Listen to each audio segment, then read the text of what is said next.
여러분, 안녕하세요.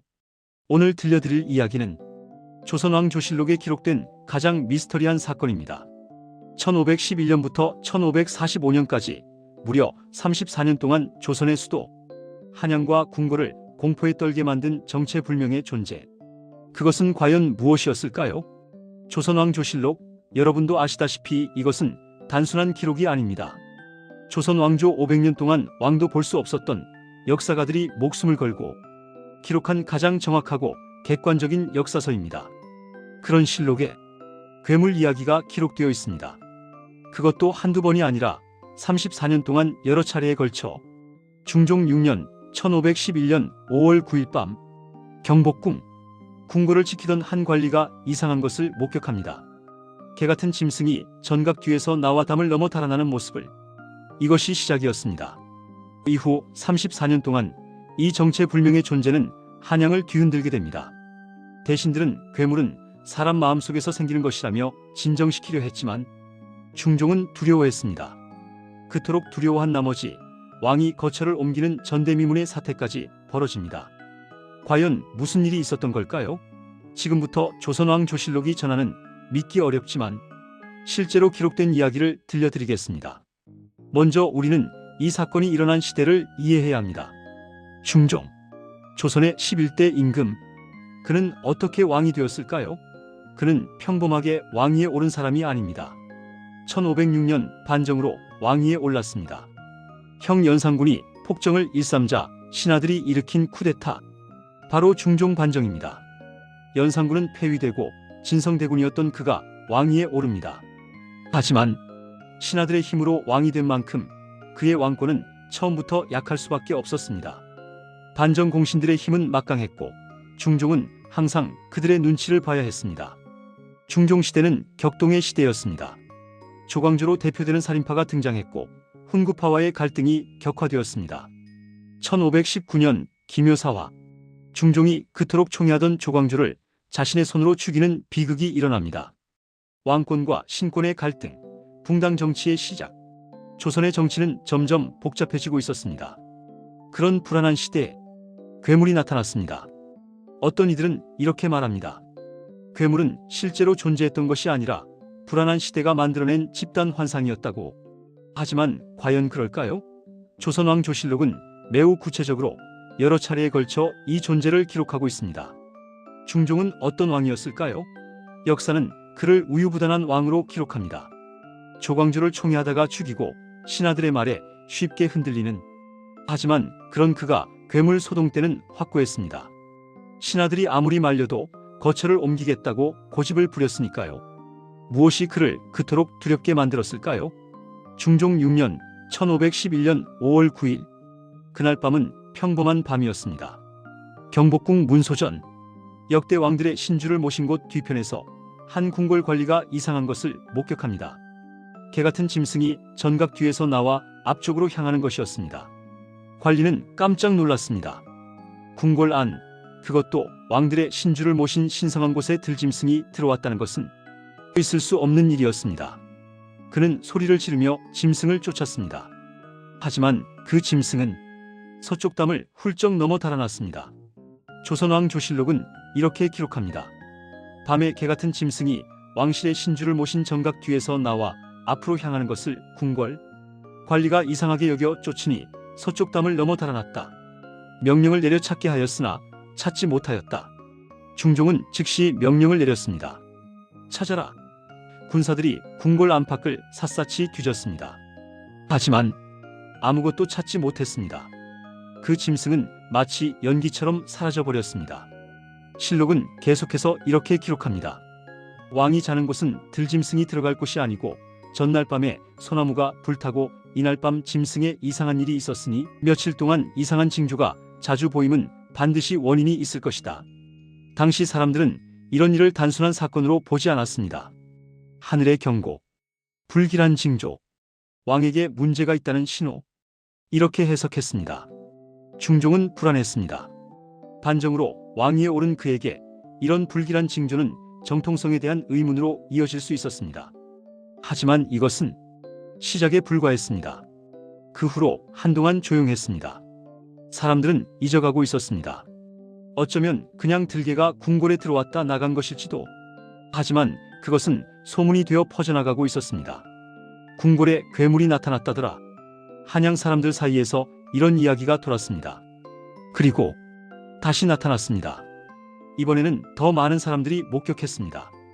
궁궐을 지키는 군사들. 그들이 밤에 이상한 것을 봤다고 보고했습니다. 삽살개 같은데 크기가 망하지만 합니다.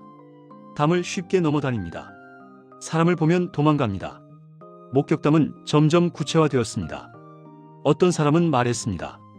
개처럼 생겼습니다. 또 다른 사람은 말했습니다. 아니, 말 같았습니다. 크기에 대해서는 대부분 일치했습니다. 망하지만 합니다. 한양 백성들 사이에서 공포가 퍼져나갔습니다. 궁궐에 괴물이 산다더라.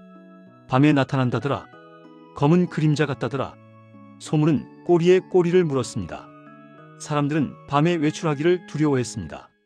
이것은 단순한 소문이 아니었습니다. 조선왕조실록이라는 가장 공식적인 역사서에 기록될 정도였으니까요.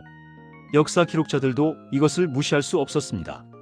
너무나 많은 사람들이 목격했고 너무나 구체적으로 묘사했으니까요. 중종은 고민에 빠졌습니다. 이것을 어떻게 처리해야 할까? 무시하자니? 소문은 계속 퍼지고 있었습니다. 적극적으로 대응하자니? 그것은 괴물의 존재를 인정하는 것이 됩니다. 그리고 그것은 곧 왕실에 문제가 있다는 것을 인정하는 것이기도 했습니다. 신하들은 두 패로 나뉘었습니다. 한쪽은 말했습니다. 전하, 이것은 그저 소문일 뿐입니다. 무시하십시오. 다른 쪽은 말했습니다. 전하, 하늘의 경고입니다. 덕을 쌓으셔야 합니다. 중종은 어느 쪽도 선택하지 못했습니다. 그리고 시간이 흘렀습니다. 몇 년, 10여 년, 소문은 사그라들지 않았습니다. 가끔씩 누군가가 또 목격했다고 보고했습니다. 하지만 잡히지는 않았습니다. 마치 유령처럼 나타났다 사라지기를 반복했습니다. 그리고 중종 22년 1527년 이 해는 조선 왕실의 매우 불길한 해였습니다. 2월 26일 충격적인 사건이 일어났습니다. 누군가가 왕세자가 머무는 동궁 북쪽 은행나무에 끔찍한 것을 걸어 놓았습니다. 쥐였습니다. 하지만 그냥 쥐가 아니었습니다. 사지를 자르고 입과 귀와 눈을 불로 지진 쥐. 이것은 명백한 저주였습니다. 세자를 저주하는 이 사건을 작서의 변이라고 부릅니다. 궁궐은 발칵 뒤집혔습니다. 누가 감히 세자를 저주한단 말인가? 엄청난 수사가 시작되었습니다. 의심의 화살은 중종의 후궁 경빈 박씨와 그녀의 아들 복성군을 향했습니다. 그들은 궁에서 쫓겨났습니다. 왕실은 공포에 휩싸였습니다. 세자의 지위가 흔들리고 있었습니다. 왕위 계승을 둘러싼 암투, 저주, 불안, 바로 그때였습니다. 괴물이 다시 나타났습니다. 중종 22년 1527년 6월 17일 이날 밤 경복궁에서 일대 소동이 벌어졌습니다. 조선왕조실록은 이렇게 기록합니다. 간밤에 나팔 부는 군사 한 명이 꿈을 꾸다가 가위에 눌려 기절했습니다. 그 소리에 다른 군사들이 놀라 일어나 그를 구하느라 떠들썩했습니다. 그래서 모든 군사가 일어나서 보았는데 생긴 것은 삽살개 같고 크기는 망아지 같은 것이 방에서 나와 서쪽 문으로 향해 달아났습니다. 이번에는 목격자가 많았습니다. 나팔수가 가위에 눌려 기절하고 그 소리에 깬 군사들이 모두 목격했습니다. 삽살개 같고 망하지만 한 무언가가 방에서 나와 달아나는 것을. 그리고 그 방에는 비린내가 가득했다고 합니다. 6월 25일 감찰을 담당하는 관청에서 왕에게 글을 올렸습니다. 거처를 옮기려는 계획을 세운 것은 왕의 어머니께서 원하시는 것이므로 저희가 감히 말씀드리지 못하겠습니다. 처음 괴물을 보았다면서 떠들 때 군사를 관리하는 관청들이 엄하게 금지하지 못했을 뿐 아니라 스스로도 두려워하고 겁냈기 때문에 어리석은 군사들이 더욱 놀라고 소동을 벌였습니다. 대신들은 걱정했습니다. 이 소문이 퍼지면 민심이 동요할 것입니다. 하지만 이미 늦었습니다. 궁궐 안의 군사들이 모두 목격했고 소문은 궁궐 밖으로 퍼져나갔습니다. 괴물이 다시 나타났다. 한양은 다시 한번 공포에 휩싸였습니다.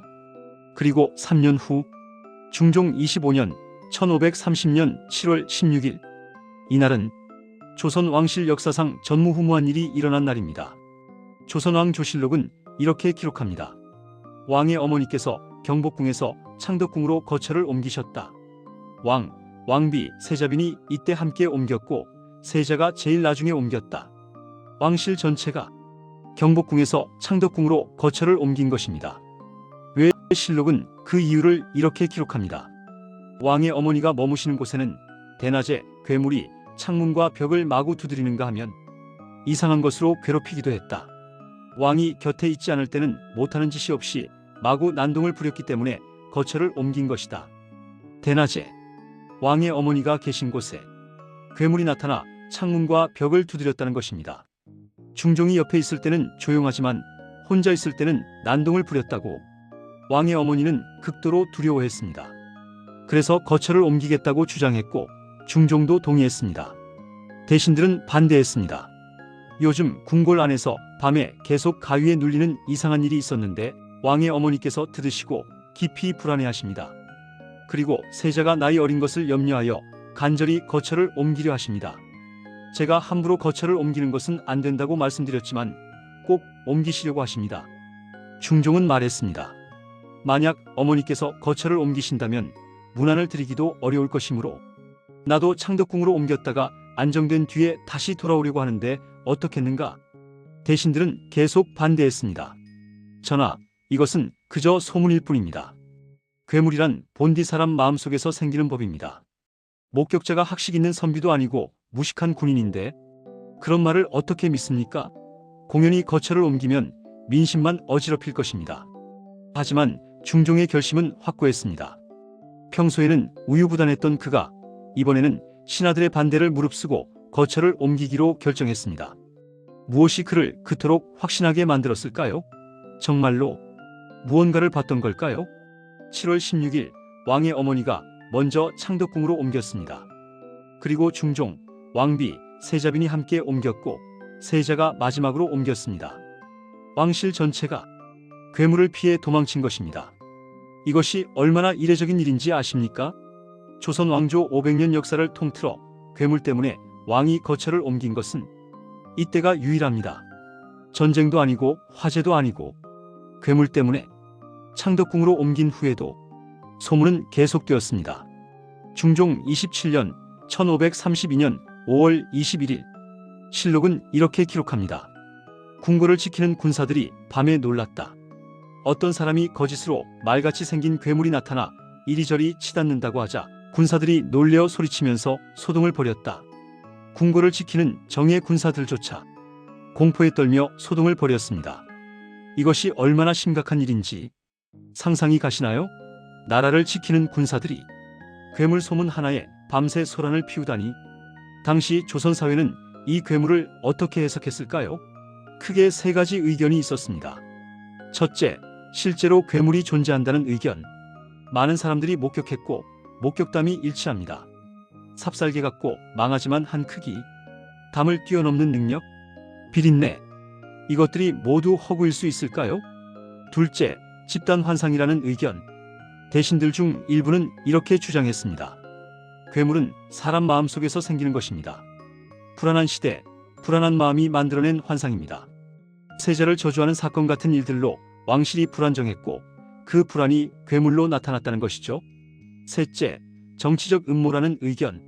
누군가가 의도적으로 괴물 소문을 퍼뜨려 왕권을 약화시키려 한다는.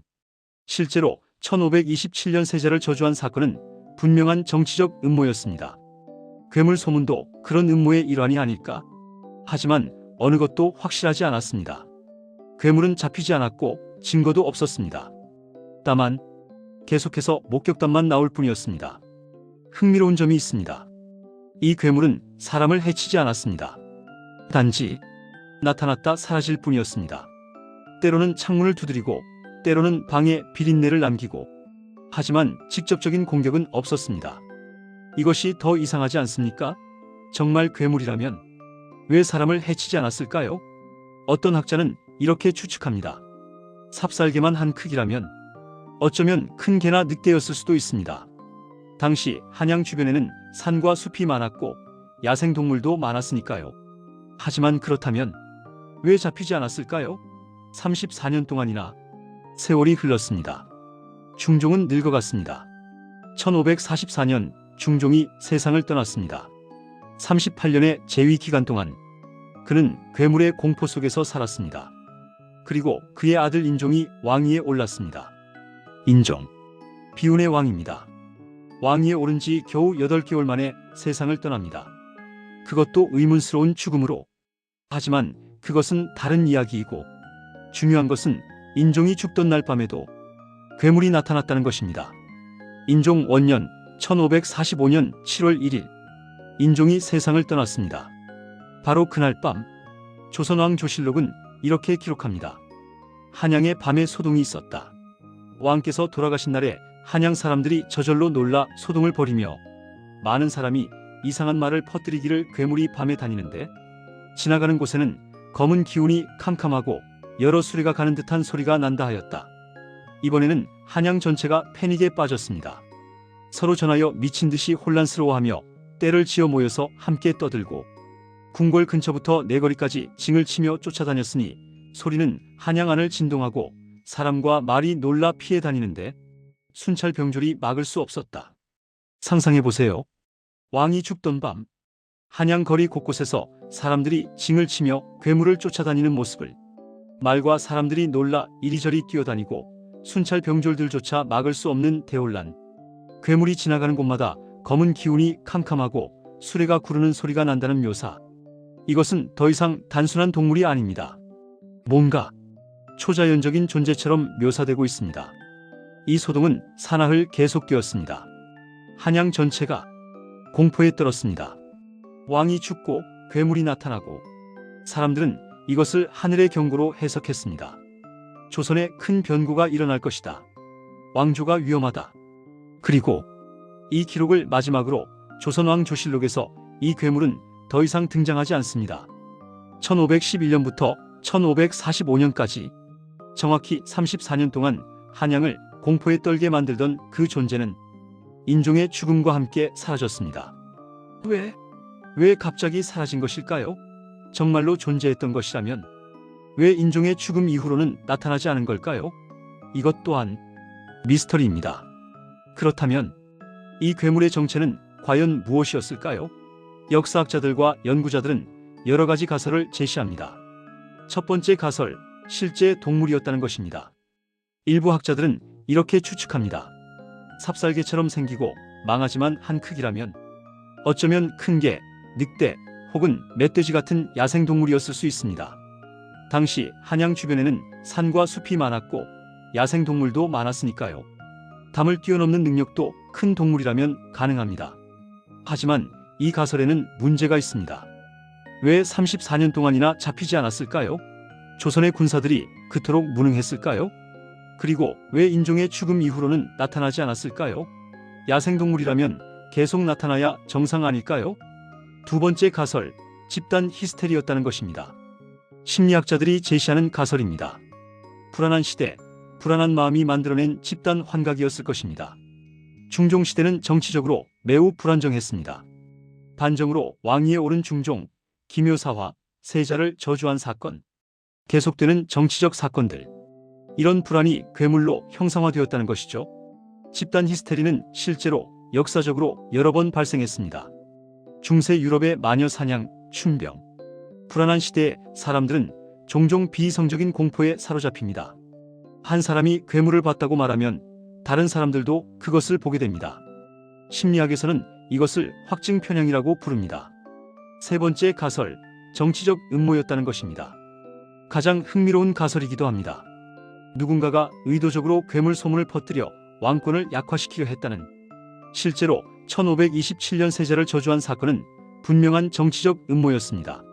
세자를 저주하고 왕실을 혼란에 빠뜨리려는, 만약 정치적 음모라면 많은 것들이 설명됩니다. 왜 잡히지 않았는지, 사람들이 괴물로 변장한 것일 수도 있습니다.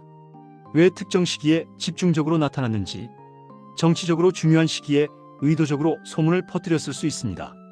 왜 인종의 죽음 이후 사라졌는지, 목적을 달성했거나 배후 세력이 제거되었을 수도 있습니다. 네 번째 가설, 미확인 동물이었다는 것입니다. 가장 낭만적인 가설입니다. 정말로 알려지지 않은 동물이 존재했을지도 모른다는.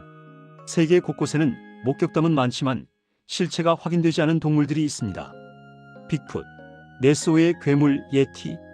흥미롭게도 이 조선의 괴수와 비슷한 사례가 프랑스에도 있습니다. 1764년부터 1767년까지 프랑스 제보당 지역에 나타난 제보당의 괴수. 이것도 큰 개처럼 생겼다고 묘사되었습니다. 많은 사람들이 목격했고 공식 기록에도 남아있지만 정체는 밝혀지지 않았습니다. 과연 어느 것이 진실일까요? 실제 동물? 집단 환각? 정치적 음모? 아니면 정말로 알 수 없는 무언가?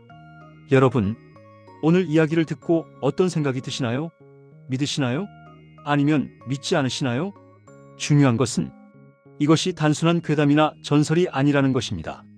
조선왕조실록이라는 가장 객관적이고 정확한 역사서에 기록된 실제 사건입니다. 왕도 볼 수 없었던 실록에 여러 차례에 걸쳐 구체적으로 기록되어 있습니다. 역사 기록자들은 이것을 기록할 때 고민했을 겁니다. 이것을 어떻게 써야 하나? 괴물 이야기를 역사서에 기록해도 되는 것일까? 후대 사람들이 우리를 비웃지는 않을까? 하지만 그들은 기록했습니다. 왜? 실제로 일어난 일이었으니까요. 이 사건은 우리에게 무엇을 말해줄까요? 첫째, 역사는 우리가 생각하는 것보다 훨씬 복잡하고 미스터리하다는 것입니다. 우리는 과거를 안다고 생각하지만 실제로는 모르는 것이 더 많습니다. 조선왕조실록이라는 방대한 기록이 있어도 우리는 여전히 이 괴물의 정체를 모릅니다. 둘째, 인간의 공포와 불안은 때로 현실보다 강력하다는 것입니다. 괴물이 실제로 존재했든 아니든 사람들의 공포는 실제했습니다. 그 공포가 왕을 움직이고 왕실을 움직이고 나라 전체를 움직였습니다. 셋째, 진실을 알기는 어렵다는 것입니다. 우리는 21세기를 살고 있고 과학과 기술이 발달했지만 여전히 500년 전의 이 사건을 설명할 수 없습니다. 당시에도 지금도 진실은 미스터리로 남아 있습니다. 어쩌면 이것이 역사의 매력일지도 모릅니다. 모든 것이 명확하게 설명되고 모든 의문이 풀린다면 역사는 재미없을 것입니다. 미스터리가 있기에 우리는 계속 관심을 갖고 계속 연구하고 계속 상상합니다. 중종시대의 괴수, 그것은 실제로 존재했을까요? 아니면 불안한 시대가 만들어낸 환영이었을까요? 아니면 정치적 음모였을까요? 우리는 영원히 알 수 없을지도 모릅니다. 하지만 한 가지는 확실합니다. 1511년부터 1545년까지 34년 동안 무언가가 한양을 공포에 떨게 만들었다는 것. 그리고 그것은 조선왕조실록이라는 영원한 기록 속에 남아있다는 것. 여러분은 어떻게 생각하시나요? 댓글로 여러분의 생각을 들려주세요. 실제 괴물? 집단 환각? 정치적 음모? 아니면 다른 무언가? 긴 이야기 들어주셔서 감사합니다. 다음에도 흥미로운 역사 미스터리로 찾아뵙겠습니다. 여러분, 오늘도 좋은 하루 되세요. 구독과 좋아요 부탁드립니다.